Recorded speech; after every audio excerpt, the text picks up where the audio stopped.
We are back in the win column, man. Look, we just gonna kick it off with some initial thoughts of this game, and I'll start. My initial thoughts of this game was it looked more complete. If I'm a simplify it right now for my initial thought, it was a complete game from the Chicago Bears. Run game was working. The protection was, I think, probably better than last week to me. Obviously, you gotta wait and watch some of the all 22, but it looked good today. Caleb Williams, I had no doubt he would continue to develop and improve as these games start to stack up and he get more experience under his belt. Shane Waldron. Shane Waldron kept it simple. Short yardage. He brought in Roschon Johnson for us, like we've been calling for. I will say they did talk about him a lot over the week, saying that we were going to give him more extended looks. He got a couple more looks, but they still gave the bulk of it to Swift. And I'll be honest with you, though, this week, to me, that was a good decision in the fact that Swift was rolling. Stick with the hot hand. Like, if it got to a point where Swift wasn't cutting it and, like, things started kind of going the wrong way, switch it up. But, like, going with Swift when he's hot, you keep doing it. You keep going with the player who's hot, right? And that's what they did, because and what it looked like, it looked more natural, like your change of pace back and then your physical back, which Roschon Johnson is physical. You can tell. And he's a lot bigger than Swift. So it was kind of like when David Montgomery was here he was more of our physical guy. We used Khalil Herbert for a little bit change of pace. But DeAndre Swift finally got it done today. I think the O-line helped him out too. They showed Matt Pryor opening up some key holes and some key running lanes for DeAndre Swift, and he found them today. He did it on the ground. He did it in the pass game. My initial thoughts: this was a complete game. Defense, little iffy, but that's Matthew Stafford. I knew coming into this game what he would do. So, initial thoughts for me: complete game. They did it in all phases, all three phases: offense, defense, special teams got it done. Torrey Taylor, which we'll talk about him as well in the show. But that's what it is for me. That's my initial thought. Devin, initial thoughts of this game. So, like you were saying, like, complete game, like the team played as a team. Like, there were people that kind of broke out and had good things happen and stuff like that, but like they played together. And that, to me, I saw it in this fact that, like, there was one of the plays out there that Swift was kind of going around to the side, and you saw Yeah. Keenan Allen blocking for him and Yep. stuff like that. He got upset that he couldn't hold the block longer. Like, he gave enough space for Swift to get 6-7 yards or something. And it was cool to see Keenan out there, like, frustrated that he couldn't get that block longer and stuff like that, because the guy that Keenan was blocking ended up being the one to take Swift down. Making that tackle. Yep. I But it's remember like that play. holding him just long enough for you guys to be able to, your guy to kind of just squeak in there and get that yard. Because for me, that was the key part, was like going in and chipping away at the yardage. Like, Yep. you didn't need like big, huge 50-yard gains or stuff like that. Like, Nope. you had a couple of big plays. You had the little dump off pass to Swift Swift. that he kind of like cut his way through. I was shocked watching that. At Finally least, showing his speed. Finally showing it. and it was, and like, it wasn't just the speed, it was like the change of directions, that the cuts that he was making. It was like, that's why we picked him up, and that's why we went out and got him, and we hadn't seen that through the first 3 games. So I was happy to see that. I was happy to see Sweat getting in there and stripping that ball early on, like in that first half, like watching that, like just seeing him just kind of like, he's still being blocked when he strips the ball. Like, Yeah. he's being blocked and he still reaches out an arm and just kind of like smacks the ball and then we recover, and I saw that the fact that like we recovered we got a turnover, and then we went and got points off of it. Like for me, that was huge.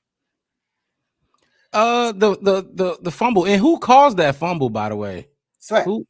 It was Sweat, like you just said. Yeah, it was. Yeah, Sweat. he was being blocked, and he reached out there and hit the ball. Look, the thing was Sweat, and I don't know if you heard the same thing, but we all on social media. So, and I've been hearing a lot of like, oh, Sweat hasn't been as dominant. Oh, Sweat hasn't been. The dude is getting double. He's getting the double team. Nobody else on that line of scrimmage is getting the double team. He's getting the double team. He's getting the chip blocks, and he's still a force collapsing that pocket and making people uncomfortable. Before I go, I probably should have done this at the beginning of the show. Forgot to do it, but hit that like button, subscribe to the channel, the Black Bear Podcast. I'm your host, Mark Rod, with my co-host Devin. Like I said, Chef West could not be here today, but he will be back. He's in the chat. Yeah, he is in the chat. I popped it up there. You see him down there saluting. But shout out to Destin jumping in the chat. Andros in the chat. My guy Bear Truth, of course, and then J2K. Shout out to him on the graphics. Look, let's jump right into our next one. Let's go to our great and not so great. I'm gonna have a few greats. This one was kind of tough when I was thinking about this segment, watching the game, because it's some easy ones I could take. I don't usually like to take the easy ones, but you want to go first, or should I take it? Should I? You can go ahead. All right. Look, what I got was the obvious, and he's been taking some heat as well. He was getting probably not as much heat as the O-line, but he was taking some heat. DeAndre Swift is my great. He'll probably receive a game ball at the end of this show too, but I mean, he got player of the game. Did he get player of the game? The Chicago Bears announced him as the player of the game. He had like 93 rushing yards and like 77 receiving yards. Like the last time that happened was in like a player that had 70 of both was. I remember them talking about this. They were talking about it, and I already forgot who it was. It was Jeremy Langford. But that's right. That's who I'm gonna give my grade to. Look, he caught the ball well. The most important thing, so he caught the ball well today. He ran the ball really well. You see the number: 16 carries, 93 yards, and a touchdown. That big breakaway touchdown he had. But I gotta say that breakaway touchdown doesn't happen without the O-line giving that hole and him jumping leaping over the guy. But after he leapt over that guy, it was like he basically had a wide open shot. We needed it. We haven't had any running game up until this point. But the reason I'm gonna give him my grade, not because of his run, what he did on the ground. He was a safety blanket for Caleb all game. He had 7 catches. He led the team in catches with I should have had the receiving yards for him up there, but 7 catches. He had 77 receiving yards, I think. 77 receiving yards. He was a safety blanket when Caleb either held the ball too long or he just had nowhere to go with it. He would get his eyes back to his check down and let Swift go and take some pressure off of him. He took a lot of pressure off Caleb Williams today. A shit ton, because if you look at the numbers, the receiving group didn't do as great as they did last week.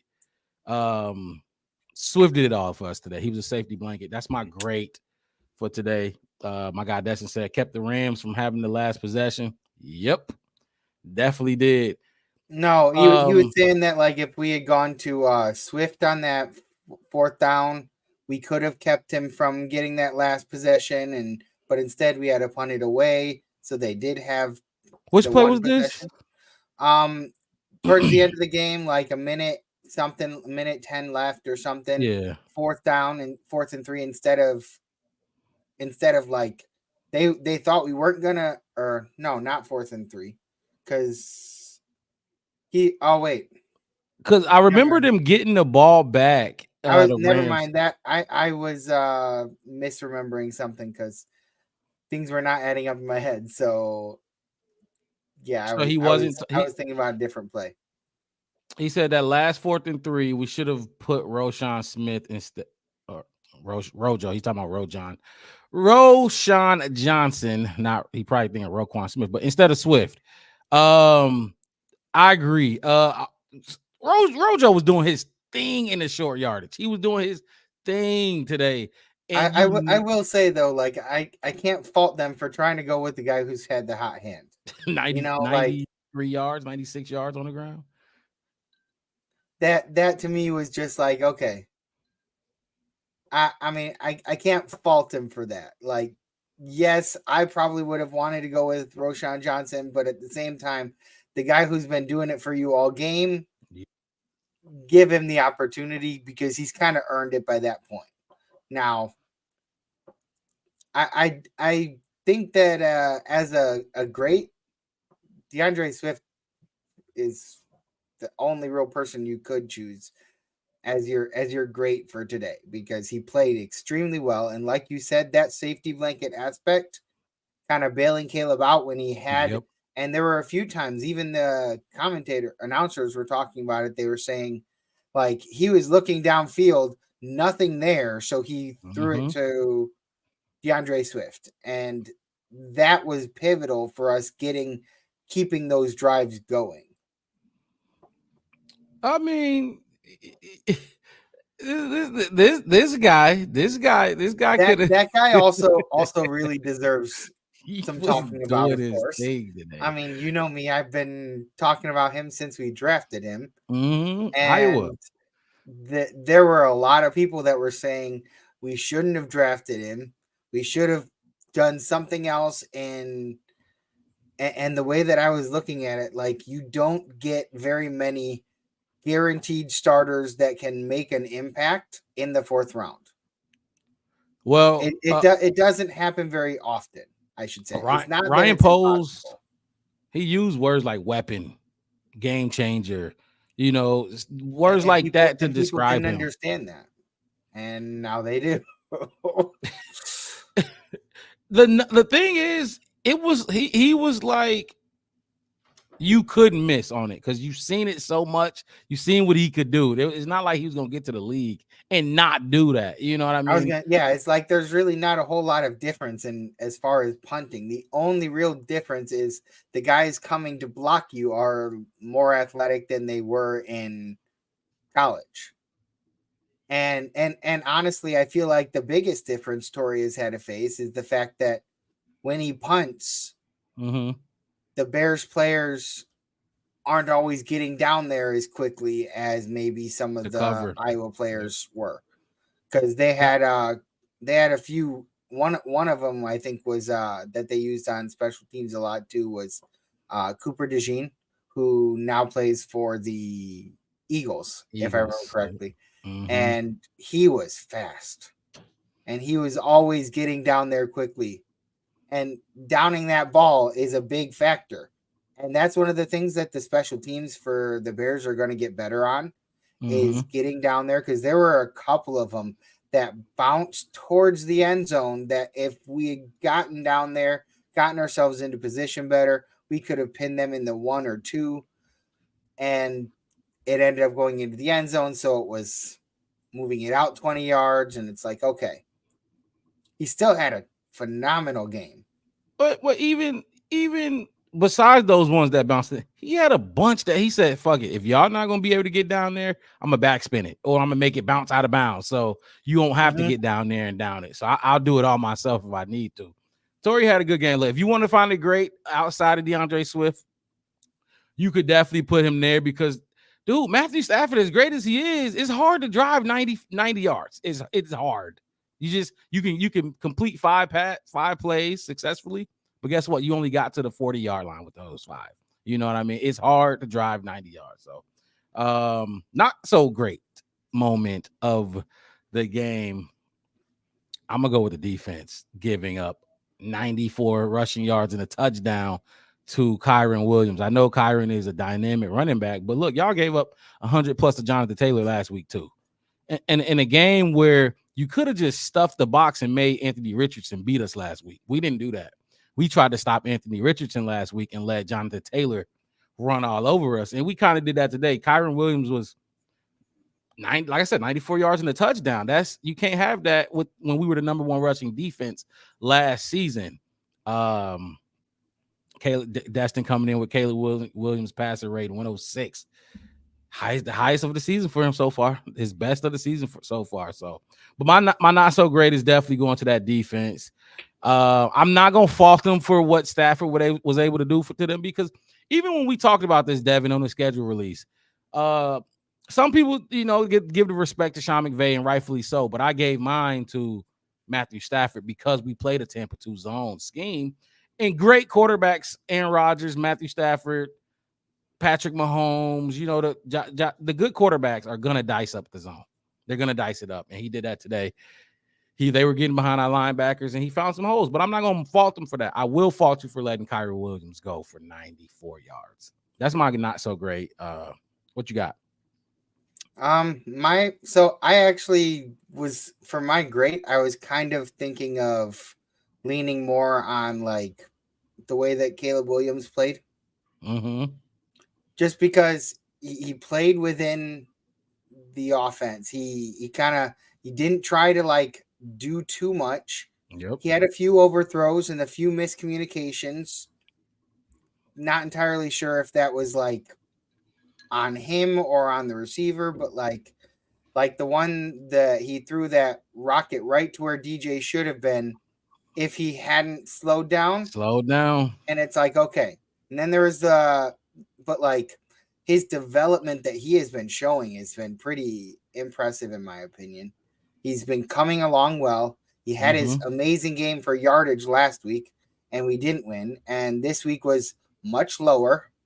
He took a couple sacks that he probably shouldn't have, but those are the types of things that like he's going to iron out. This is his fourth game, and we haven't really yes, the defense is what kind of helped us secure the win because they had a few turnovers that that we could capitalize off of. Yes, sir. Keep giving us chances. At this point, I'm looking at it like, yes, we got those turnovers on defense and stuff like that, but without the way our offense played, we don't win this game. No. And no turnovers. The fact of the matter is our offense has been pretty atrocious so far this year. And to see a game like if this had been, for example, the first game of the season, everybody would be screaming and hollering about how we're going to win the Super Bowl. And that's not the case. This is the fourth game of the season, and everyone is looking at it like, okay, this is the type of things that we would like to be able to see going forward. My not so great was the pre-snap penalties, and really just the penalties in general. Like there were on both sides of the ball, but the pre-snap ones really were bothering me a lot. Like you'd be getting a drive, and then you get a false start, or you get a illegal formation, or something. Something would be just like it would just kind of kill the drive, or it had the chance to. There were a couple of them where we kind of looked at it like the first one of the ones that I was thinking of was the illegal formation by Cole. I was thinking Darnell Wright, but it could have been a false start. Oh, no. Yeah, you're right. Whatever it was like, okay, then we picked up like 7 yards after 1st and 15. We picked up 7 yards, and then Caleb had that really pretty shot right down the middle to Cole Kmet, that diving catch that he made. And I was like, okay, made up for the fact that we got the penalty, but it would be much nicer to not have to deal with those penalties, kind of like shooting ourselves in the foot. And so the penalties to me were rough, but Caleb takes the great in the fact that like he played a well-composed game. I like hearing that. Got flustered a few times. Should have gotten rid of the ball in other circumstances instead of taking a sack. Like should have gotten it out quicker sometimes, but that touchdown pass to DJ Moore, that was real pretty, right? That was beautiful. At the back of the end zone. And again, I credit DJ Moore making sure he gets his feet in bounds. Like you see him kind of like clench up his feet Yep. Right there, right as he's making the catch, he's kind of like pushing his feet down to make that catch. And I thought that was pretty great. So I'm excited to see where we go from here. It should be interesting going forward. And just to talk about the penalties for your not so great, like you said, it was too many. It was way too many. And majority came on the offensive side of the ball. 10 penalties for 84 yards. That's almost a football field. That can not happen. That will beat you every time. In comparison, they had 6 penalties for 44 yards. So look, 10 for 84, that cannot happen. We got the win today. Like you said, some of those takeaways we had. But that can't happen against better teams. It's gonna get you beat every time. Not so great, Caleb. That is interesting. Caleb, take care of the football, and you win the game. And that's what he did. He took care of the football. Last time we won was week 1, no turnovers. He turned the ball over multiple times in the last 2 games, and we lost them both. So take care of the football, and you win games. Caleb Williams, 17 for 23, 157 yards, 3 sacks, 1 touchdown. Let's talk about Caleb Williams then. Let's talk about him and only him. That's our future, the future of our franchise. Move on to the Caleb Williams guide. And we'll give our grade after we just break down his performance. 17 for 23, 157 yards, 3 sacks, 5 carries for 12 yards, 1 touchdown, no turnovers. About a lot, like you said earlier, a lot less yards than he had last week. He had 363, almost had 400 if some of those plays would have connected. He balled out today again to me. I like more than the numbers. People want to get, you can get caught up in the numbers. They lie sometimes, and you know, some people use it for they to help their argument. But if you look at the eye test, I like to talk about the eye test and how it looks. I trust Caleb when he's checking at the line of scrimmage, going from under center to shotgun. I trust what he sees. I trust that he's making the proper adjustments. And I feel, and it's kind of how I felt when Justin was a rookie. I felt comfortable when that ball is thrown. I know whatever they saw and whatever they were going to, whatever Caleb was going to, I trust that it's a good read. You know what I mean? I trust that he knows he can make this throw and complete this pass. Now, obviously, he sells a lot of those balls out of bounds, but I trust him. That's what I want in my quarterback, to just trust what they see. I could trust their eyes. Like Mitch, I didn't trust him. When he threw any pass. You know how the camera got a shift from the quarterback to try to follow the ball downfield. You didn't know where the ball was going. I didn't trust it. I did not trust it from Mitch. I trusted from Caleb more than the numbers say. I don't care about the numbers too much. They're nice. You know, last week 363 was nice, but it was all about what I saw from Caleb in throwing those 52, 53 passes. It's all about what I saw from Caleb this week and going 17 for 23, 157 yards passing. Thoughts on Caleb's performance and what you saw from him today? I mean, like, he really only had 6 incomplete passes. And he didn't throw for a whole bunch, but he threw enough to, like, he played well. Like, the thing is, like, if we want the very high yardage, we can't have a good run game. We've been wanting a good run game for a while. And so when we have a good run game, you don't get the 360 yards. Well, our run game today helped us. Yep. And it kind of opened things up. He didn't need to make a lot of those really deep plays and stuff like that. Really, I think he only had one that was over like 20 yards, and that might have not even have been 20 yards. But there are a couple that he took a shot for, and I liked that they weren't taking shots on like 3rd and 4. I liked that their shots were coming earlier on in the set of downs so that they weren't basically kind of like wasting their opportunity to continue the drive. So just let me jump in real quick. His long was 27, and that was on the play you pointed out with Swift on the dump off. So that was his long. See, I mean, so yes, that goes down in his as his longest for the day, but Right. like I, when you're talking about the yards after catch scenarios, and it's a little different, but I mean, he didn't need to take very many deep shots, and Mm-mm. he played within the offense. Yep. He played with what the defense was giving him, and I really do like the way he's come out and he goes up to the line, kind of changes things around. And even they were talking about that at the beginning of the game. He went up there and he changed from what was what had a I think it was definitely going to be a run play. He went up to the line, said something, and then Swift, who was behind him in the backfield, kind of went off to the side. And changing from a run play to a pass play because of something that you see, personally, I like that. Like being able to see that there's something out there that you don't like or that you Yep. think you can take advantage of. And I think Because, over like you said, time that'll you get better. mentioned seeing something he don't like you just said. So last week, that 4th and 1 at the goal line, the speed option that had us made a meme. Everybody was on the ground for our offensive line. They said they gave Caleb 2 plays that on that drop, that play. They gave him 2 plays, but they broke the huddle with 5 seconds. So you can't switch. You don't 5 seconds. You can't switch. You got to run what you got.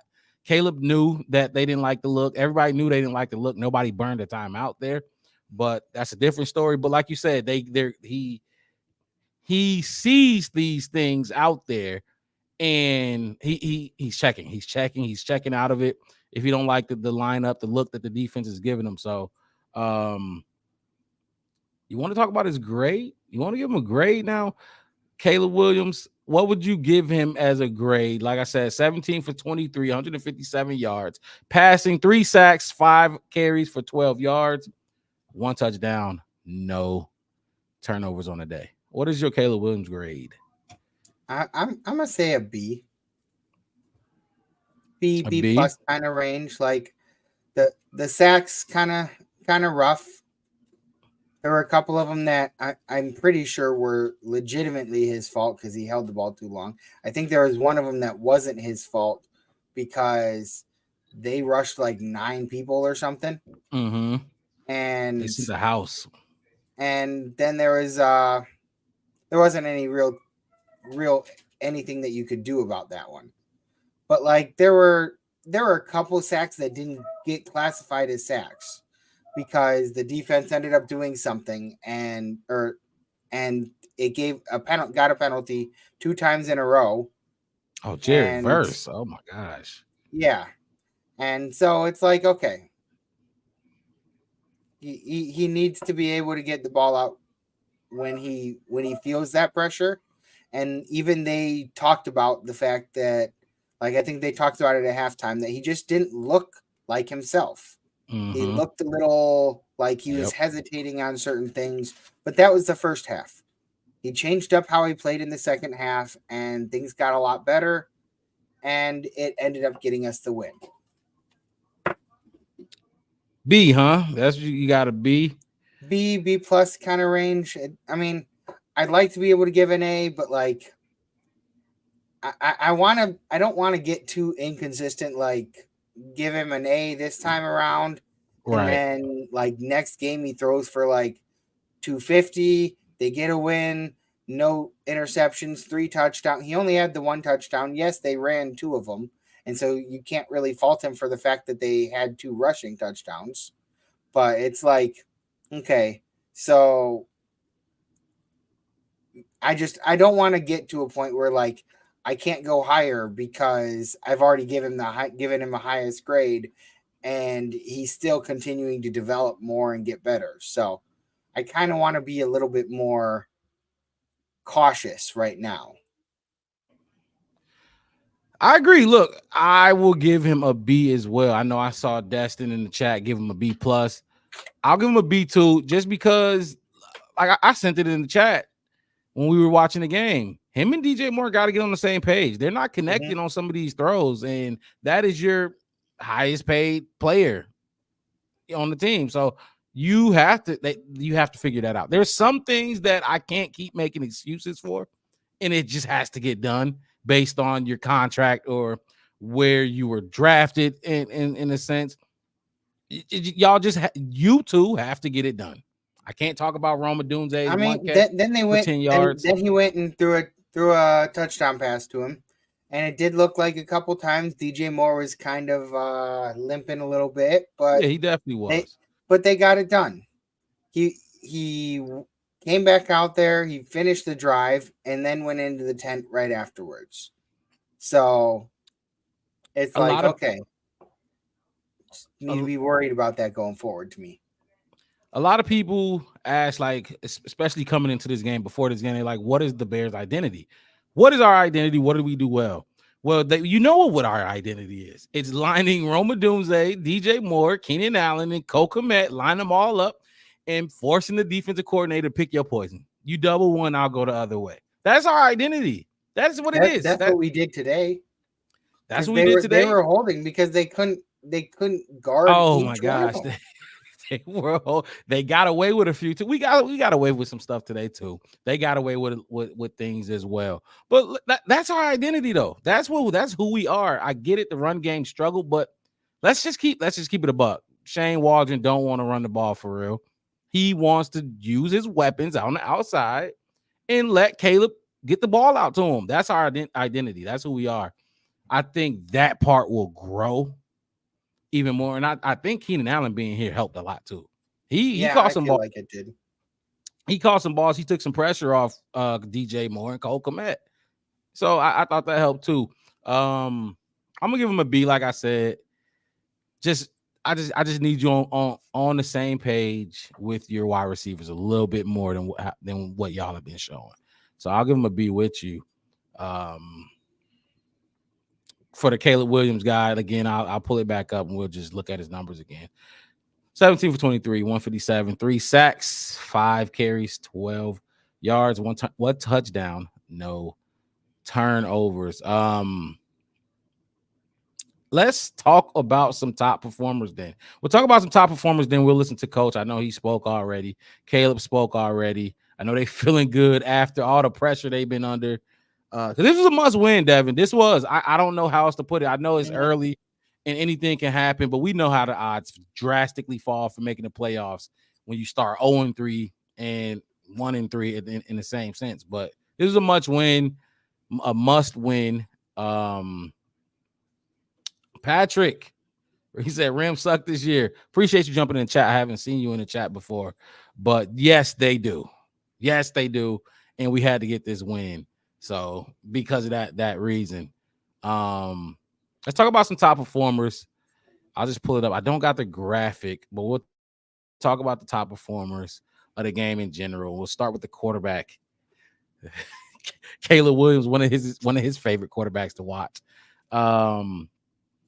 Matthew Stafford, 20 for 29, 224 yards, no touchdowns, 1 interception. He was sacked 3 times, and that's compared to Caleb Williams. You see his number at the bottom of the screen. 17 for 23, 157 yards, 3 sacks, 1 touchdown, no turnovers. Devin, looking at those numbers, who you giving it to for top performance at the quarterback position? 20 for 29 again for Matthew Stafford. Turnovers are key. Yep. And he had 2. He had the interception at the end, but he also had the fumble early on. I almost forgot about that. So with that, like, that fumble led to points. It led to 7 points right after, like, yes, sir. Not right afterwards, but like we were 20 yards away, so we scored, and ASAP. Those mistakes come back to bite you. And as we can see, we saw last week, having the most yards doesn't really guarantee that you're winning. No, sir. And a lot of times you have more yards if you're trying to come from behind and trying to kind of like hurry up and eat up large chunks of the field. And the way that Stafford played was good. Mm-hmm. but I guess to me it's gonna boil down to those turnovers Yeah, it has because like to. they both had 3 sacks and they Stafford had more yards, but he had more turnovers. And so I'm gonna have to give it to Caleb this time. I'm right there with you, Devin. I'm gonna give it to Caleb Williams too. Like you said, I like Stafford numbers. Not only that, but I like what he was doing. I mean, he completed multiple passes over 15 yards. You know what I mean? We saw it Mm-hmm. all game. But the turnovers, you can't turn that ball over. He fumbled. I know Caleb fumbled too, but we didn't lose that ball, and we ended up punting anyway. Uh, you retain the fumble that don't go down on your record. But I'm going with Caleb Williams as well for the quarterback top performer. Running back. Kyron, this is a good one. Kyron Williams had 19 carries for 94 yards, 1 touchdown, 4 catches for 10 yards. Our guy, you see his numbers at the bottom of the screen, which they'll refresh. He had 18 carries, so one less carry, 93 yards, one less yard, and a touchdown. They were almost identical on the ground, but our guy had 7 catches for 72 yards receiving. It's kind of easy. I'll go I'm going first. with Swift. Yeah, I'm gonna go I with mean Swift too. that the way that the game that he had, and I mean I hate to say like Yep. his previous games kind of impacted how I felt like this game went. Like Mm-hmm. having less than 100 yards isn't really that like monumentally impressive for a running back. But like when you're looking at it and you're like, okay, let's see. He had his best game as a Bear by far By on far, the for on sure. the rushing end and the receiving end. Like, and then he scored his first touchdown with the Bears. He kind of showed us what's possible. I mean, but then if you want to look at it from the other perspective, the Rams, I think he scored his like what 7th straight game with a rushing touchdown. Kyron Williams, hell yeah, yep. Mm-hmm. So I mean, but like I don't know. For me, I have to go with Swift. I'm right there with you. I'm going with Swift, and just to mention his average yards per carry for Kyron Williams was 4.9, and DeAndre Swift was 5.8 with a long of 36. So Williams' longest was 14. So we know that 36 led to a touchdown, went for a touchdown. So I'm with you, Devin. DeAndre Swift won that. Receiver. Tutu Atwell was their best receiver. We heard his name called a lot. 4 catches, 82 yards receiving compared to our best, and you see him at the bottom of the screen as well.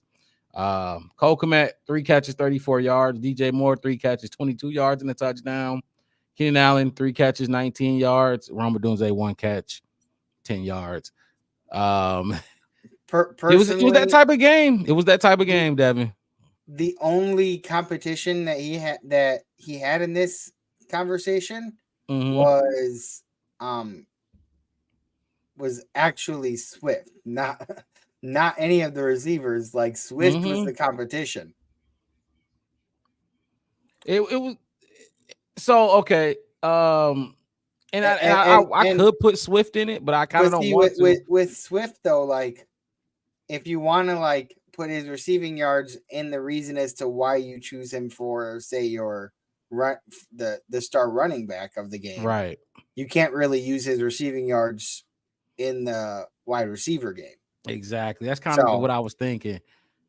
I'm with I'm saying that he had a good game. They were targeting him a lot, Mm-hmm. and when your wide receiver room is decimated like theirs is right now, you go with the guy who's catching the ball. And he had a lot of big catches where he was open and You he talking caught the Tutu, ball right? and Tutu Atwell. got hit. Yeah. Mm-hmm. And he had a good game as far as his receptions. He had a good game. So I'm gonna give them that one. I'm about to say let's give it to him then, because I I agree with everything you said. I'm not giving it. I wasn't going to give it to DJ Moore or Keenan Allen or Roma Dunze or even Cole Kmet. I wasn't going to do that. I'm giving it to Tutu Atwell. I would have loved for one of our receivers to have 4 catches for 82 yards, but hey, that's the way the game was going today, and I'm not mad at it because we got what we asked for. DeAndre Swift finally got some motion on the ground. Defense.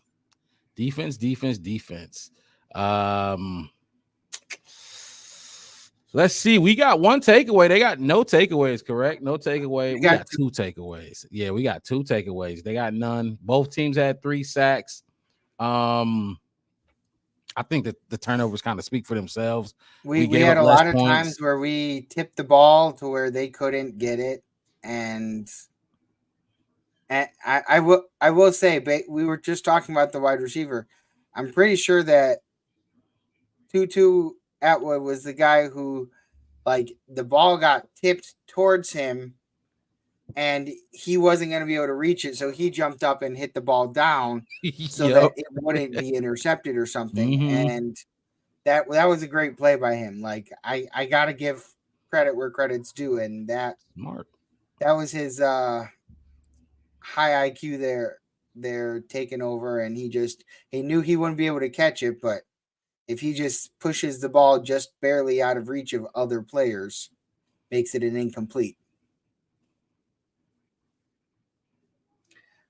Personally, yeah, he better turn into a defender. Hey, knock that down. Don't let him pick that off.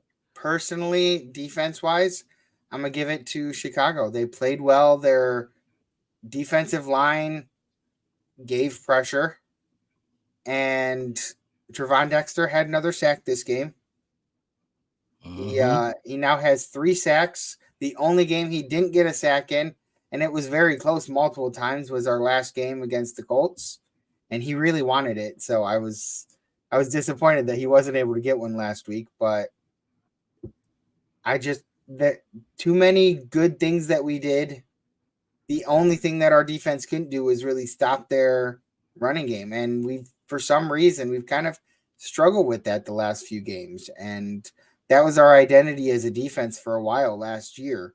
Was you could pick us apart by throwing it, but our run defense was solid. Yep, definitely was. So you're going with our defense, correct? Yeah. I'm gonna go with our defense too, and it's because of the takeaways.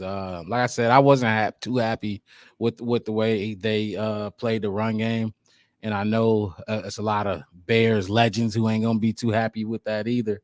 Yeah, I'm going with the Bears defense. They bent, but they didn't break. You know that bend but don't break philosophy. Yeah. They didn't break.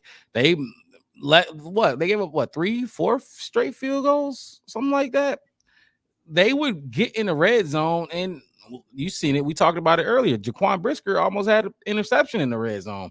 Granted, he stepped out of bounds, but they hunkered down and they handled business when they got in that red zone. When they back was against the wall, they handled business, and that's all you can ask for. Give up field goals, not touchdowns. I'm going with the Bears defense, just like you. Working on getting coach up here. Like I said, as soon as we finish the top performers, we're going to listen to head coach Matt Eberflus speak, and then we're going to listen to Caleb Williams. But head coach, Devin, last one, head coach, who gets it? I already told you my philosophy. You win the game, you get it. I don't care how it was, how ugly it was, and what happened. You win the game, you get it. So I'm giving mine to Matt Eberflus. What you thinking? I'm going with Eberflus as well. But for me, you brought up a while back, you said something about there wasn't any decision making that you'd had with watching Eberflus where you said like that was a pivotal point in any type of game that we watched. And this game, he did make a decision. Mm-hmm. He made one decision and then he kind of changed his mind, but it was the smart decision to change his mind on it and to accept that one penalty, and it pushed them back and gave them 2 extra opportunities to get their yardage, but our defense, I mean, that to me, that's trusting in your defense to keep them pushed back and not give up the 15 yards for the first down.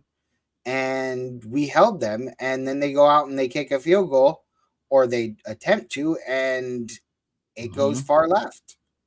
You know that the other team has a rookie kicker, field goal kicker, and it's like, if the other team has a rookie kicker, you put more pressure on him by trying to force him to kick the longest kick he's ever kicked. Yep. And in Chicago, where the wind's blowing around and stuff, like you kind of get into his head in the fact that now you have to kick that much further because your team committed a penalty. The play that you mentioned about Eberflus, that was if I remember, he had the penalty, and it was to decide to be to put them I think it was 3rd and 5 or 2nd and 15. Right, because they were, and he chose 2nd and 15. Mm-hmm. Okay, yep, that's right. Which was a good call. Like I said in the chat, they chose the 3rd and 5 at first, and I don't know what happened, but it was kind of like last week where he said go for 1, and then he's like, no, go for 2. But no, they took the 3rd and 5 at first, and I'm glad they got that corrected because Stafford was probably going to get 5 yards on that next play. You know what I mean? 5 yards is easy to pick up. 15, a little bit harder to pick up. Yeah. And he did 2 and you know it's a passing play. You've been struggling to stop the run most of the game. Yep. And 5 yards, you know that they can pick that up with their run, because there were a lot of times that they would come in at 1st and 10 and run it 8 yards. So you know they can pick up 5 yards with the run, but 15 yards is a lot further. So they tried a pass play, and you stop that. And then at 3rd and 15, you know again they're going to do a pass play. You know, because analytically, like, that's what you do at 3rd and 15. You don't try to run it. Yeah, I mean, and if you do, you're just trying to get closer to get your kicker some better field goal distance or whatever. But stuff like that. I just thought about this. Tyreek Stevenson was pissing me off. Tyreek Stevenson has pissed me off. I get it. Trust me, I get it. You on the other, Jalen Johnson on the other side, you gonna get picked on every game. I don't care who you are. Jalen Johnson on the other side, they're not gonna throw his way. They're gonna throw your way. But Stevenson just he's good. He's definitely good. He ain't no punk. But I don't know. I got higher standards for him. That's all I gotta say. I mean, like the way he played towards the later part of last season was really good. So sometimes it's kind of like you watch some stuff and you're like, it doesn't really add up. And there were a few times that I thought he did his job well and stuff like that. For sure. But like there were definitely times I was watching and I'm sitting there like, why? Like, he had the pass interference call earlier in the game that I didn't like, and it didn't really make sense. Like, you didn't need to do it and stuff like that. And it's like sometimes he just kind of makes those.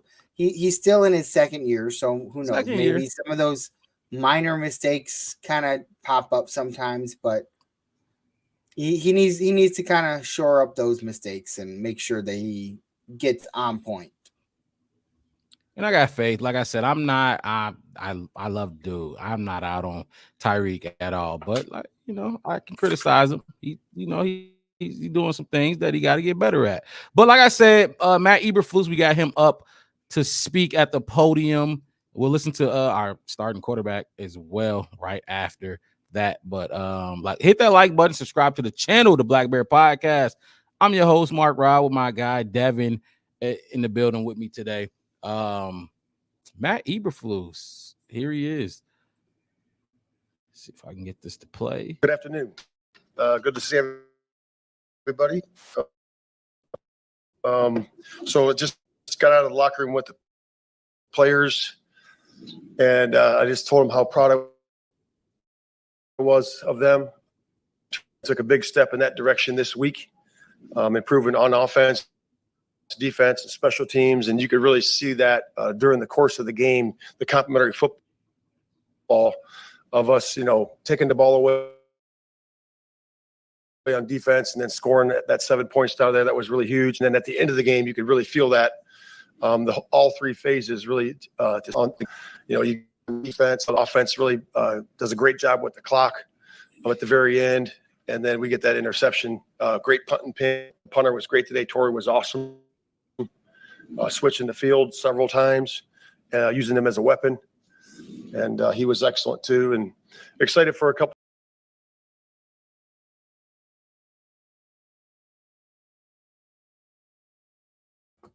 Looks like we lost Mark there.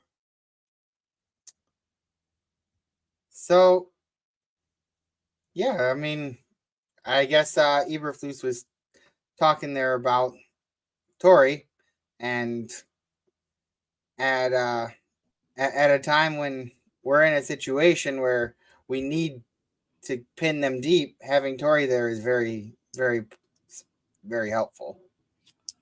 Can you hear me? Yeah. All right, let's flip screens real quick. All right, that definitely kicked me out. I was looking down, and then I look up, and I'm just the only one on the screen. I was like, well, that wasn't supposed to happen. It said Mark Rob got sacked. I definitely did. I don't know how much of that was able to hear you. They just completely kicked me out. I don't know why. But, they were talking. They had just gotten to the point where he was talking about Torrey Taylor and being able to flip the field, and not entirely sure what happened there. All right, get it back. Like I said, get him back up there. Mark Rob got whacked. Look, again, you see it going across the bottom of the screen. Video credits to the Chicago Bears. We may speak over some of this stuff. We may, it might lag a little bit. You can find it on their website. You can also find it on their YouTube. But we play it here because we like to listen to it live and discuss it with you all at the same time. So here we go again. Let's try this again. Matt Eberflus at the podium. Good afternoon. Good to see everybody.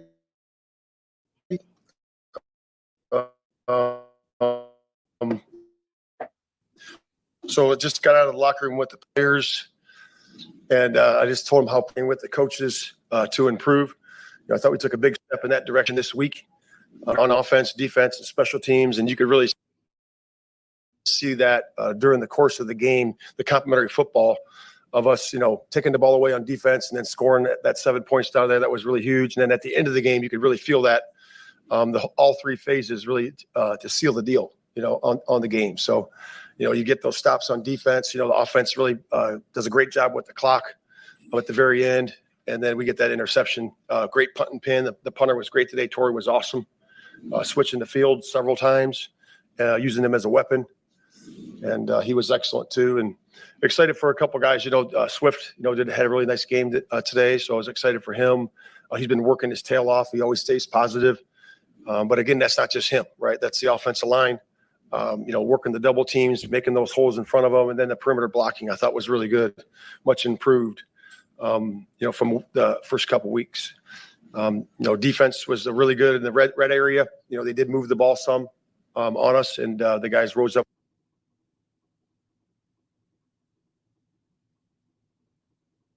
With Fidelity Active ETFs, the potential is in the name. Active. Active pursues opportunity. Us and the guys rose up to the occasion, and then we honored the football. The football was where we were got two. We ended up not getting the other one. He called out of bounds, but we ended up getting two, and then not giving it away. So when you win that battle, +2 in the turnover margin, you got a good chance for success. But again, really proud of the guys. That's a really good team victory in there. And at the, because that's his 272nd game in the NFL. He's 40 years old and been playing tight end a long time. And so that's a pretty big moment for anybody. But he was a little bit emotional in there, and it was good. It's good to see those guys. But I love the guys in the room. You know, they're passionate. They love each other, and they're a tight group. And as a coach and coaches, the best moment for you is when you have a victory and you get to see those guys smiling in the locker room. So that was good to see. With that, I'll take questions. Sorry, Matt, what has been the difference with the second half of this team? It seems like for the second week in a row, you all have found a rhythm offensively as opposed to the first half. What has been that driving factor in that happening? Yeah, I just think it's growth. We have to grow into that. You know, it's like I said, this is we only had a few games together. So I think we're improving every single week. We're addressing the issues that need to be addressed. Early on it was, getting in and out of the huddle and, cadence and making sure we're doing good there. And then it was, distributing the ball to different skill sets. We did that. Now it's running the football. We did a better job with that. So we're just addressing the issues when you're building chemistry in the first time together with a new and a young quarterback. I just think that's just part of growing. Matt, after all the issues you had last week against the Colts, players and coaches, what are you most satisfied about the way you personally and just this team responded? Yeah, that's what they're going to do. They're going to respond. Every single week you have issues, because we won the game, you still have things you need to work on. We're going to look at the tape and, we're going to celebrate this win for 24 hours and we're going to look at the tape and we're going to, pinpoint things that we need to improve on. And there will be things that we need to improve on all three phases. And we do that every single week. And that's how you grow and get better as a football team. Matt, the run game was probably the best that you've seen this year. Is there anything specific that contributed to that? Just hard work. It comes down to fundamentals, right? Alignment, assignment, doing your thing the right way, and basic football, and then you got to move people. And the offensive line did a really good job with that.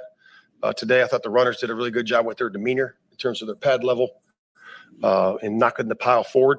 I saw that a lot today, which is good. You get those extra bonus yards. But again, it just comes down to hard work and being determined and being detailed. How impressed were you with Torrey Taylor's hunting abilities today? Yeah, I see it every day. I see it every week. He's got a couple different sand wedges, I think. So he's pretty good. Was Doug Creamer have any chance he was going to catch a pass today? Hey, you never know. I know he's one of our Chicagoland guys, but I was excited for him. I really was. It was good to see him in there playing fullback. He did a good job reporting when he came in there. So it was good. It was good. And, having those downhill plays is always good. Well, the decision to kind of simplify things with the goal line package, bringing Doug in. I know there's a lot of conversation about the goal line situation last week. This week, you guys didn't play no games, went jumbo, brought him in. What was that decision? Just looking at our players, try to use the whole roster and making sure that we're always thinking forward, and being productive. And really, my hat's off to the offensive staff, utilizing the people and getting the scheme to do that. Matt, the Brisker sack coming out of the timeout, anything in particular you saw there that made that such a good call? Or field position played a factor into it for sure, because they were there on the plus side. So we wanted to do a good job of knocking them back. We did, but we didn't do a good enough job of keeping them there because they did kick the field goal. But Jaquan was outstanding today. He had that near interception, on the 1 3rd down, and then obviously that big sack and then the pick at the end. So he really is a passionate guy, and that's why he's one of our first draft picks. That we, it was Kyler and him, and those two guys embody who we want to be as Chicago Bears: passion, tough. Come to work every day, and those guys are workers. What do you think in that second group of D linemen? You guys bring them in waves, taking them all 4 out, bringing the next 4 in. What do you like about that second group that's got Austin and Chris Williams? Yeah, you have to do that the way we play, because we are full tilt the whole time. So we ask our D linemen to hustle, from the snap all the way to the tackle, and from sideline to sideline. So you have to have guys that can rotate like that. And I thought the D-line guys, Travis, did a nice job of rotating those guys in there, because it's all about keeping the guys fresh. We have, Tez and, different guys in there that you want to have fresh, Dex at the end. You want to have those guys fresh so that they can really rush the passer. If you get into a situation like that where you need them in a 2-minute drill, they got to be fresh and ready to go. But the rotation helps them do that early in the game. And Shane Waldron was under fire this week after the Colts game. How do you like, or what do you think about the way he kind of handled that adversity and responded to it? Yeah, this is the NFL, right? It's a 1-week league. You win a couple games and you're all that in a bag of chips, and then you lose a couple and you're the other thing. So it's water off a duck's back. You got to make sure that you're focusing on your job, focusing on what you do, and making corrections. Either way, you can't get too high, you can't get too low. You got to be steady. And that's what you got to do as an NFL coach and an NFL player. Seems like Darrell Taylor was able to make an impact on the interception. He got the QB hit. Mm-hmm. How has he been able to help this locker room, especially having less time than the rest of the players? With Darrell Taylor, his energy. I mean, the passion he brings. That's why we got him. He got him because he fits right in. When he walked into the room, he was he fit. The way he practices, the way he plays. So he brings it. He just has to learn our system, and he's doing that and doing a really good job with that. And a credit to him. You guys saw the injury report. He was ill for 2 days, and then came in on Friday. And again, Travis Smith and Bing, our defensive line guys, did a heck of a job of getting him ready to play, to execute in the game in a short period of time. And so that's a really good job by the coaches. How was Caleb better today than last week? Yeah. He was better because I thought he looked down the field for the shots, and when they weren't there, he took the checkdowns. We got a lot of yards on those, so I think that was better for him. Again, he's going to keep improving every single week, but I do think that for him, the operation, the ball, honoring the football, and taking care of the football is the number one job of the quarterback, and he did an excellent job of that today. I know he got sacked 3 times. Okay, we got to clean those things up. Albeit protection or route discipline or whatever that might be when we look at the tape, but protecting the football is important. We were +2 today, and the score showed. Gotta look at the tape. You gotta look at the tape. The tape gonna tell it all. It's gonna tell the truth, whether you feel one way or another. When you look at that tape, it's going to tell you exactly what happened on that field. I just want to pinpoint one of the things he said in that press conference.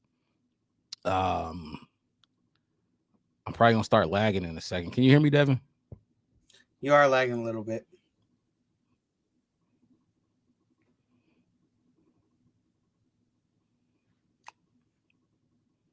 Can you hear me now? Oh, I can hear you. You were just, I could tell that. But it's just lag. Yeah, it's starting to lag. I'll keep going. So just one of the things. So he talked about Shane Waldron and some of the things that they had, the noise they were hearing after last week, and rightfully so. I just want to make this clear when people listen to this podcast and hear us speak. You can have patience with your rookie quarterback. It is okay to have patience with your rookie quarterback.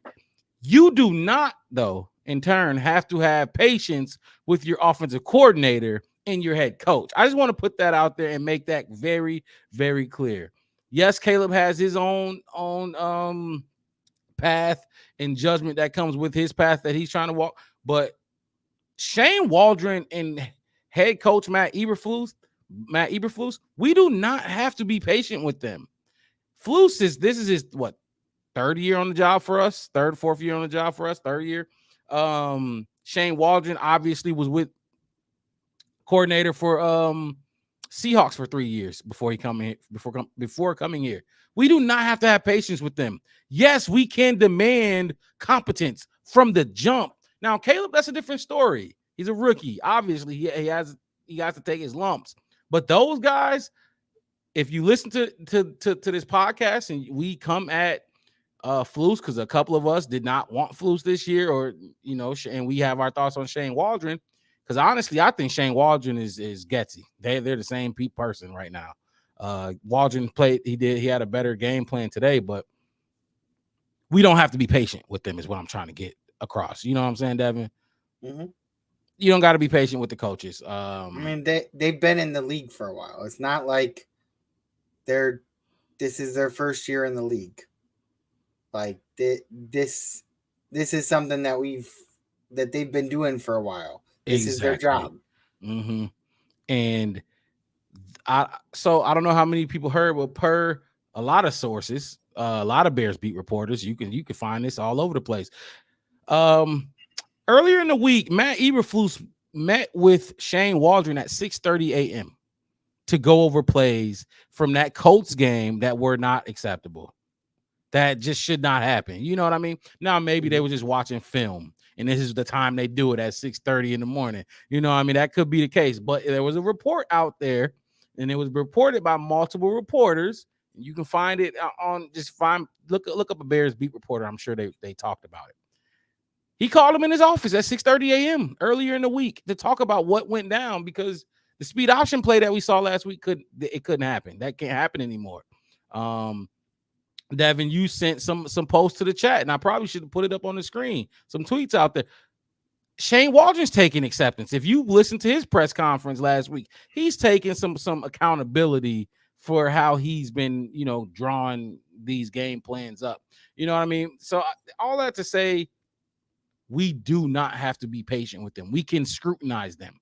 That's what they are. They're getting paid. And see, for me, like, taking accountability is great and all, but you gotta be willing to change. Like going out and saying in public, yes, I screwed up and stuff like that. It's something very appreciated by a lot of fans, but you gotta do it and then show that you understand that you made those mistakes and you're not going to make them again. Like if you go out there and make the same exact mistakes the very next game, then it's like, well, you're accepting that you did something wrong, but you don't feel like you need to change. So that's an issue.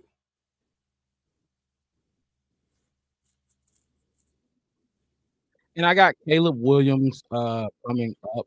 I'm working on getting his audio up or his video up here as well. But another thing I wanted to touch on real quick, and then I got him. He's playing in my ear. Before we listen to Caleb, another thing about the coaches that I wanted to touch on was the viral tweet that we seen Mark Potash, Bears beat reporter. Devin, just let me know if I'm lagging a little bit and you can't really understand me. I'll slow down. Mark Potash put the tweet out and it stated, and I probably should have been able to put this on the screen.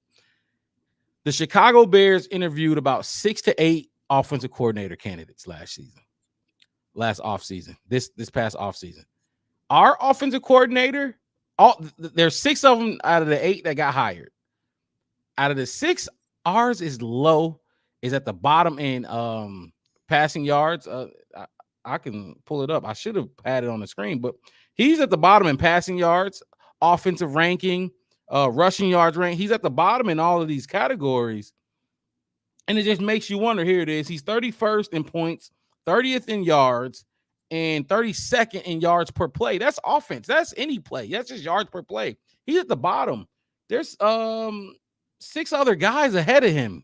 You know what I mean?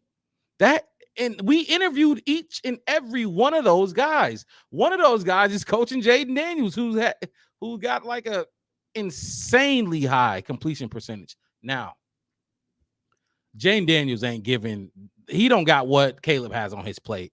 And this is what I talk about with Caleb and any other quarterback. Let's say the people that want Jaden Daniels out there, Devin, and even the people that want Justin Fields back here. This is what I say to those people.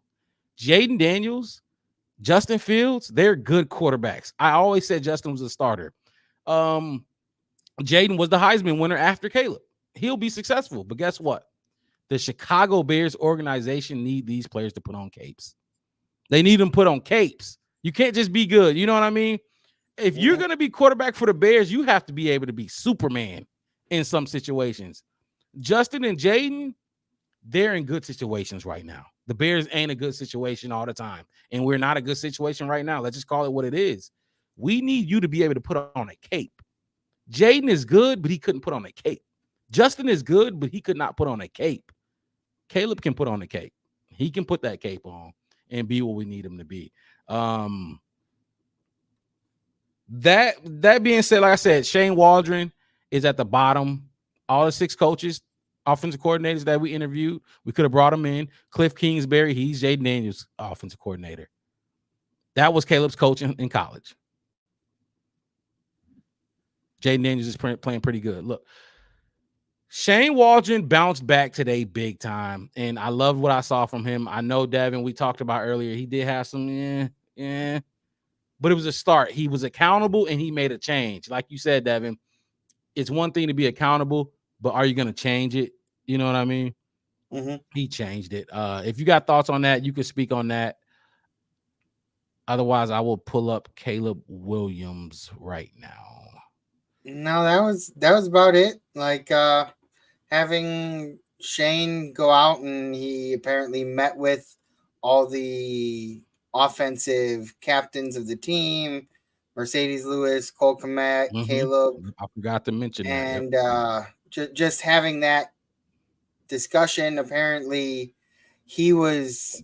Now this part's on him, in my opinion. He was not holding them accountable if they made mistakes and stuff like that.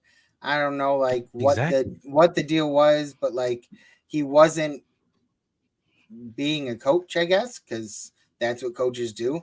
Like if you make a mistake, you should have hit this person here, and then you waited too long so that they kind of were in the wrong spot for where you wanted to throw the ball. And it's like they basically came out and told him, like, we're here, we're professional football players, hold us accountable, hold our feet to the fire when we do something wrong, stuff like that. We want to get better. And personally, that just seems like that maybe that's kind of where they improved this week. And some of the aspects, like, I mean, there definitely are some players on that offense that haven't really been doing a whole lot. So holding them accountable would have been pivotal. Like DeAndre Swift. If you hold him accountable and he has a game like this, continue to do so. And like I said, I'm gonna play Caleb, but just to be clear on the offensive coordinator situation, the Saints offensive coordinator, we interviewed him. You see what the Saints are doing. The Commanders, Cliff King, we interviewed him. You see what they're doing. The Buccaneers, who just beat down the Eagles, their offensive coordinator, Baker Mayfield, by the way, had 3 or 4 touchdowns today. Their offensive coordinator, we interviewed him. Chargers coordinator, obviously, Harbaugh. He worked with him before. We interviewed him. And then the Falcons, lastly, the Falcons coordinator, based on, I don't know how people feel about the Falcons, but guess what? We interviewed him too. Just to give y'all an idea on what's going on around the league, what we could have had, what we should have had, yada, yada, yada. Y'all know how it goes. But here's Caleb Williams, our quarterback, at the podium, ready to speak. Caleb Williams. How's it going, everybody?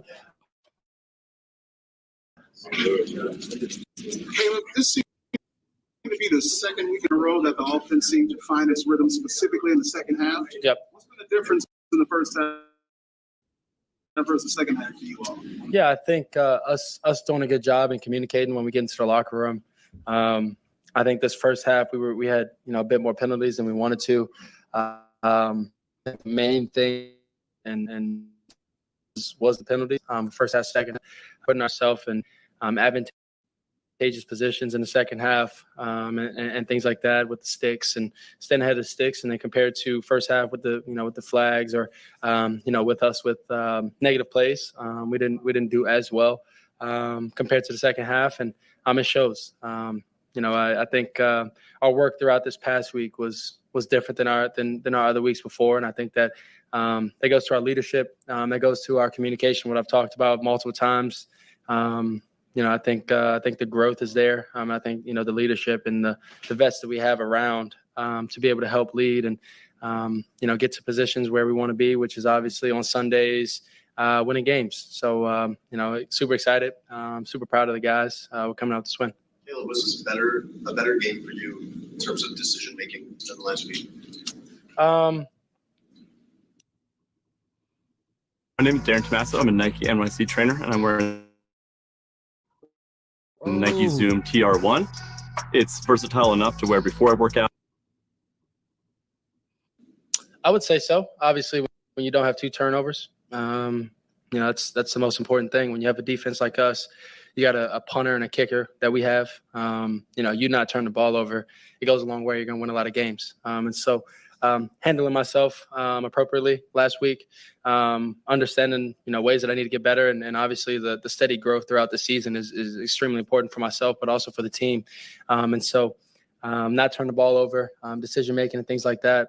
I would have to say it was a little better. What about the more subtle decisions you made? I mean, the turnovers are obvious when we see that, but just recognizing what was available to you, like from play to play to play. Yeah, I would say so. I'm getting a few more checkdowns. We always talk about how big checkdowns are, especially on third downs and things like that, whether it's third down and long, third down and short, or medium. Being able to steal a third down is kind of what we call it, whether you're running, as a runner, as a scrambler or whatever, or, things like that, or finding a check down and stealing it that way. So, I think we did well with that as a group.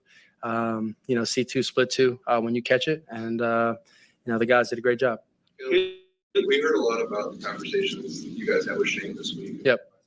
What was your role in this conversation? What was kind of the message you wanted to get across? Yeah, I think us just when we have turnovers from the defensive side, that we go score, find a way to get points. I think another one was just us being on the same page, us understanding the flow, that we're in. If we're in a flow, let us just stay in that flow, get going. Whether it's the run game, whether it's a pass game. Today, we did kind of both pretty evenly, which is obviously great at what we want to do every week. But when it's not like that, stay in the flow. If we get drives going with the pass game, sprinkling a few runs, and we get the game going with a few runs, sprinkling the pass, and then keep running the ball. So I think that was the main point of emphasis throughout the week, and obviously us just having open communication is most important, because like I said before, us having communication, myself being better with communicating, whether it's game day, throughout the week, or whatever case may be, that I had to be better. And I think today and throughout the week as a collective, I think we were all better. You talk about staying in the flow. In the middle of the game there, y'all kind of went no huddle. What do you like about that operation? Is it some things down for you? Less things like when you guys kicking that no huddle? Yeah, I think when you get no huddle, it doesn't allow the defense to do what they want to do. I think that's the biggest thing with no huddle. If they have whether it's a personnel or a certain front, like here today, this team that we play versus the Rams, they have so many different personnels with their fronts and things like that. So when they get into different things, we want to make sure that we can, do our best to exploit it. And so, they'll have fronts sometimes where they bring in 6 big D linemen and things like that, is what we call it. So, when they get into moments like that, being able to, open the field up, go with no huddle, get them all tired, and then, spread the ball around. And then when they take them out, run the ball. On the touchdown with DJ, what was your vantage point on that sequence there, singled up the linebacker? Yeah, so it was, I saw the safety running over. I called it out. Like, he's a linebacker. Confusion on the defensive side. But there was a safety over top of Gerald on the left side. Rome took inside release. The backer, I think it was, over Gerald, covered him pretty well. And then I knew that, either they were going to double DJ with that safety running over, and they were going to leave a backer on DJ. And so, when you leave a backer on DJ, that's the matchup that you want and that you wish for throughout games. And so, that's how it happened. I saw it either, like I said, they were going to double DJ, and I was going to throw the route and dispute it out to the route over there on the right side, returning back in, or I was going to hit DJ in the back of the end zone, one-on-one with a backer.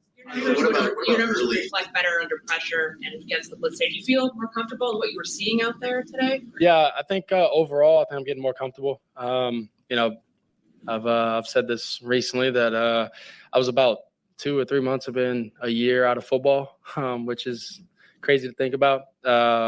Since my last game, was November 18th before the season. And so I think just getting more in the flow of football, the rhythm throughout the season.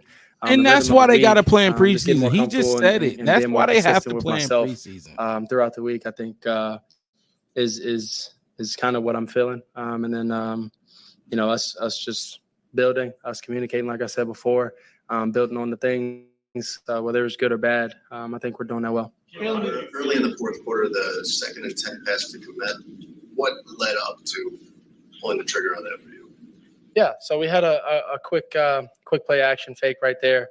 The backer was kind of flat-footed, and it's nice to go against Tremaine every day because you know that there's not many backers that are going to be 6'6" in the middle of the field and as talented as he is. So understanding that the backer stayed flat-footed, just put it to where Cole could get it, throw it over the backer. There was a big void right there reading the backer, and the safety's being wide, reading that, and Cole made an unbelievable catch. Caleb, with regard to Shane, he faced a lot of criticism after last week. What do you think he did either this week or today that really made the biggest impact on the offense getting on track a little bit? I think it's just us being on the same page, and I think that started from the communication throughout the week. Us, like I said, talking about the flow of the game, and when we get in the rhythm, let it go. Things like that. Like today, Swift. I think we ran the ball a couple of times back to back before his I think it was a 40-yard run. So things like that, and then us just all being on the same page, communicating on the sideline, being better at that. I think making those adjustments, understanding and talking and communicating throughout the game. Even if it's drives where you feel like like our first drive, we felt like we should have gotten that third down. It didn't happen. Coming to the sideline a little frustrated. Take your time. Everybody come together, collect all these thoughts and things like that. Come together and then communicate from there, and get ready to go back out and win the game. Caleb, you guys were starting offensive lineman early in the game, and then your offense took off. Was there some kind of galvanizing moment on the sideline or in the huddle that kind of got you guys going, or was it just a circle wagons moment? Yeah, I think it's always tough to lose offensive lineman, especially Tevin. He's an unbelievable player and things like that, and I love when that dude's up there blocking for you. I think it was just us getting into the flow, us feeling good, us understanding all the hard work that we put throughout the week, the detail work that we put throughout the week, the leadership, the leaders leading, things like that throughout the week, understanding, how big it is to, come out, with a win this week, and get that, momentum going again. And so, I think it's a testament to us as, as a team, our coaches, our players, and our leaders to be able to, when a guy like Tevin goes down, to keep going, it sucks, like I said, but to be able to keep going and get the offense going, it's a testament to, I think, our personality as a team, and us overall. The Bears, he got to get his Bears out there. Next man up mentality. We didn't talk about it, Devin. Tevin Jenkins went down, and they moved Matt Pryor to the left side and brought Nate Davis back in the game. That was big. That was key. And like they just asked them, the offense kind of got rolling once that change was made. I don't know what they're implying, but it happened. That's what happened today. Nate Davis still had his struggles, and they all still had some struggles. Like I said, 10 penalties, 84 yards can't happen today. Any quick thoughts on what you heard from Caleb, or even just the offensive line shifting just around? The fact that this game we weren't doing the whole tapping the center when he needed to hike and stuff like that. Like, we weren't doing that anymore. And I don't know if it was just the last two games were away, and this game we were home. It wasn't as loud, but I imagine it was still pretty loud at Soldier Field today. So, I mean, but like just in general, watching some things that looked better, and I didn't hear. I expected, after we put Nate Davis in there, I expected false starts, something. Watching him just kind of like give up. There were a couple times I do remember watching the replay of Caleb getting sacked, and the guys on the left are struggling to hold back, like 2 or 3 guys, and Nate Davis is just looking there, and there's nobody in front of him. I guess if they kind of hold around to go around the side, and you guys, the offensive line wasn't expecting it, and so they weren't really set up for it. There's not really anything to do, but I mean, at a certain point, you kind of gotta, like, if there's nobody in front of you at all, maybe look around for something to do. Like once that ball gets hiked, you can't be just kind of like sitting there doing nothing. You got to find somebody to help, and I agree, and I see that a lot on the All 22 when I watch it. I can't wait to watch it this week, and hopefully release some clips of some good things going on with the O line and D line. Your past few weeks have been poor clips, and you'd like to get some good footage too. Some good footage out there, and you've seen them. They have gone viral. One of them is almost at 1 million views, which is amazing. The other one is just under 200. So hopefully we can get some clips out there. And like I said, look, hit that like button, subscribe to the channel, the Black Bear Podcast.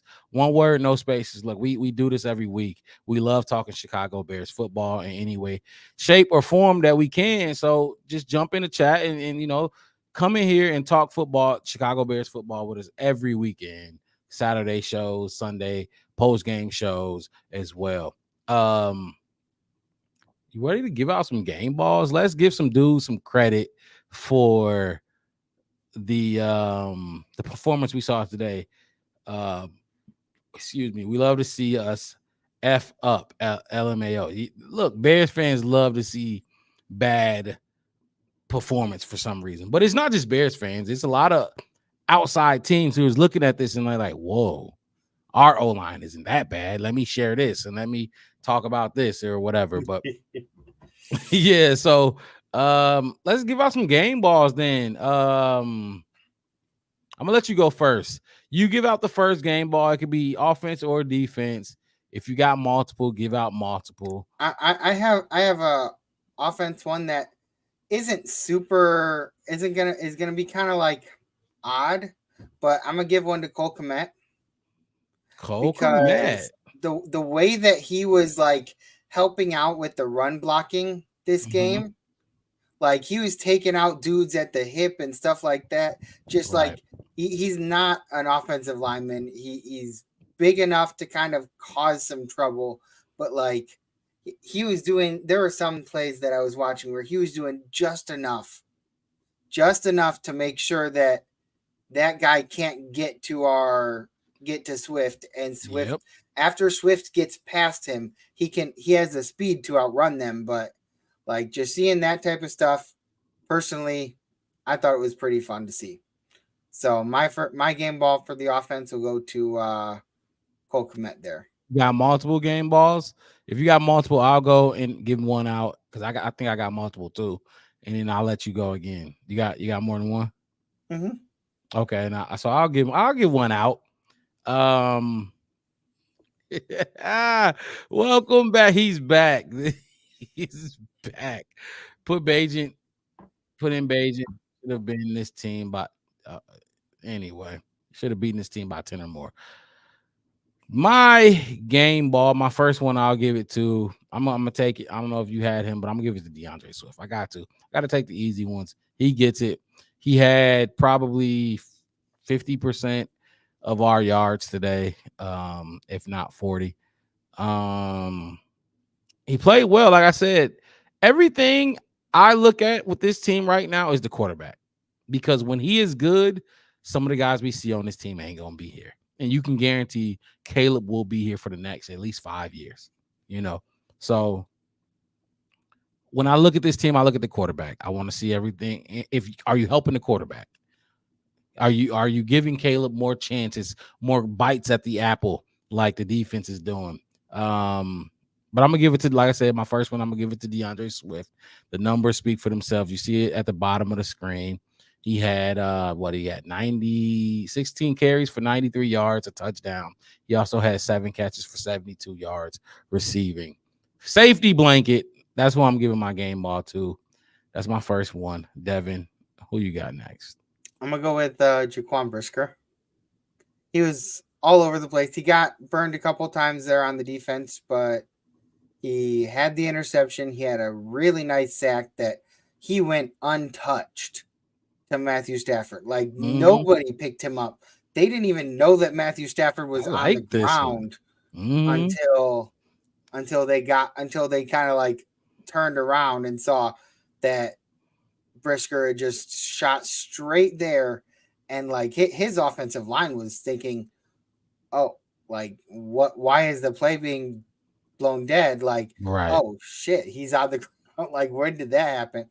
Like, it was he went straight there, got that sack, got the interception late in the game to seal the deal because they kept talking about it and I was getting nervous that it might happen with how Stafford just kind of like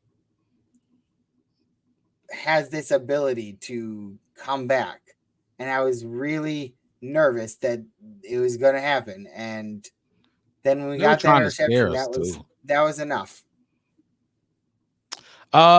Just Brisker, 8 tackles. He led our team. 8 tackles, and it makes sense because we saw him all over the field today. 8 tackles, 4 assisted tackles, 1 sack, 1 interception on a day. Jaquan Brisker was everywhere. You out tackled the linebackers, and that's their job. They get paid to tackle, and you have more than both of them. And we got some good linebackers. I like that one actually. I feel like that one will go under the radar. I was just looking at some of these comments that's coming in. He said, ouch, we also had Trubisky. I had changed him for only 1 4. Yeah, exactly. I agree. Look, Mitch, I'm not even gonna touch on that those conversations being had. I'll give out my next game ball. You went with Brisker for your second one. I'm going to go with I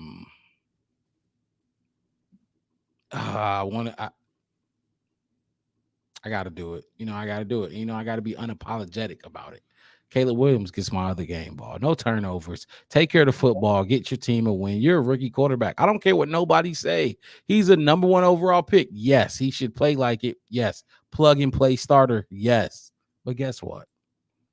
He is a rookie. It will take time for him to understand what he can throw, what he can't throw, what players he can go at, what players he can't go at. You have to know, like Jalen Johnson people ain't just throwing at Jalen Johnson. And he has to understand that when he sees those guys on the other side of the field. And when he watches film, I can't go there. I have to limit my throws to this guy because he does, he gets paid too. He took care of the football. 17 for 23, 106 passer rating today, 157 yards. Some of the sacks could have been avoided. He should have had more sacks, but we got flagged. Jared Verse, we talked about him, Devin. We talked about him in the offseason. I was very high on him, and Latu had a couple sacks last week. And I mean, these are dudes we talked about, though. You know what I mean? We knew this come in. And they were in that discussion for that number 9 pick. Yep. So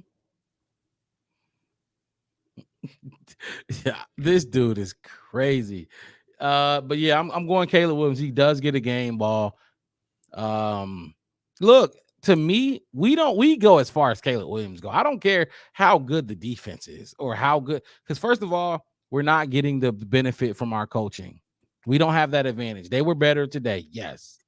So I need to see more of it. We don't have that benefit, right? We don't have a run game that's just dominant. It was better today, yes, but I need to see more. But again, like you don't have something that you can consistently count on. Exactly. Rojo, just to answer this, Rojo also did what we paid for.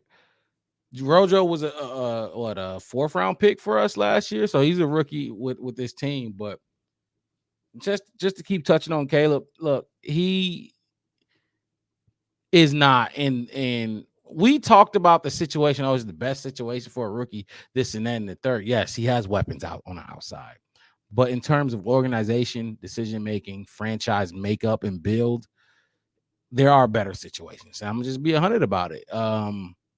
He gets my game ball. He does. He'll continue to get it as long as I keep seeing him make those checks at the line of scrimmage, the correct checks, and make the correct changes at the line of scrimmage that he needs to make, O-line adjustments. He'll continue to get game balls from me, whether y'all like it or not, in the chat or even some of my co-hosts.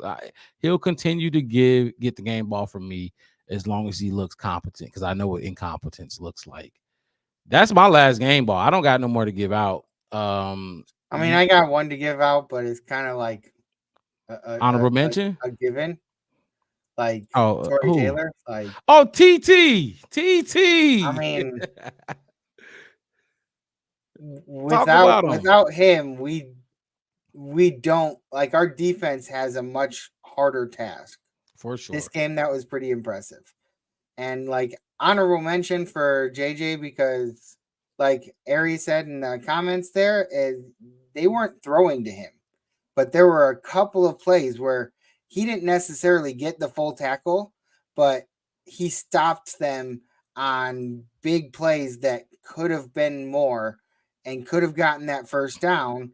He stopped them, and then somebody else comes in to help finish it up.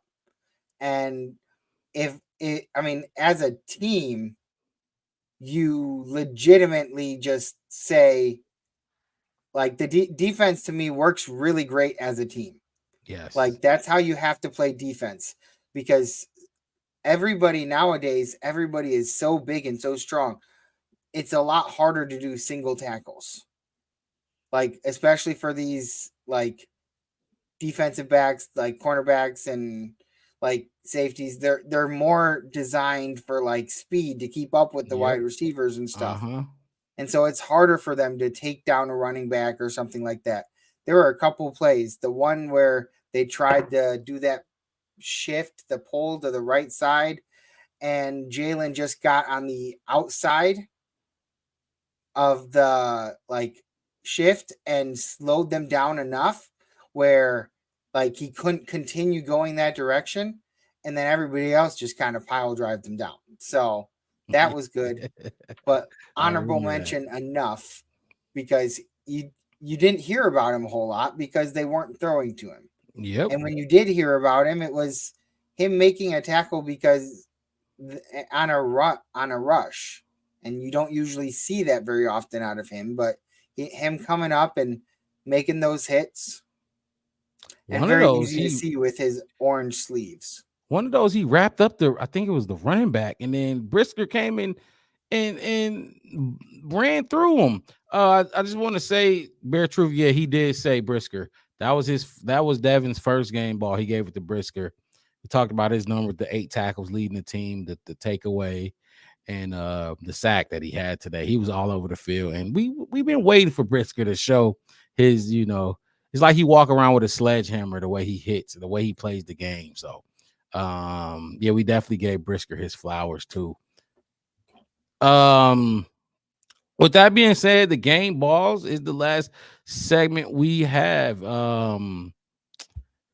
Look, it was another win. We got the Carolina Panthers next week. Hopefully we can get that win. It would have been nice for us to beat the Colts too, because we had every chance to win that game, but we're a growing team. Everything is growing. And we got a major opportunity, another home game against the Carolina Panthers next week. Andy Dalton got him a little more stable. It would have been nice to face a struggling Bryce Young, but look, Andy Dalton, he's not too scary either. I do want to note Matthew Stafford is probably the best quarterback Matt Eberflus has beaten. Before today, it was Jared Goff. Was it the best quarterback he's beaten? So that's big. We don't do well against good quarterbacks, and we got another not so good quarterback next week. So hopefully we can get that win. We'll be here to break it all down for y'all. Again, of course, I'm your host, Mark Robb. Hit that like button, subscribe to the channel, the Black Bear Podcast. Got my co-host Devin in the building with me. He'll be back as well next week. And we'll break it all down again. Y'all have a good rest of y'all day. Actually, Devin, any last words before we get up out of here? Any last praise? Just glad that we got the win and got that W. At the end of the day, we can criticize all we want and point out things that we did or didn't like, but we got the win today, and we showed improvement in areas that we had struggles. So definitely did. And the run game is a big one. Like Destin said, bear it down. Every time let's talk some more. We got to get going. Bear Truth, shout out to you. Appreciate you being here again for the guys. Love having you in the chat. and Judah tribe. You something else, man. You is something else. Look, y'all have a good rest of y'all Sunday. Enjoy Sunday night football later today. We'll see y'all next week. Bear down. We out of here. Peace. Okay, I wasn't ready. We're gonna do that again. We out of here. Peace.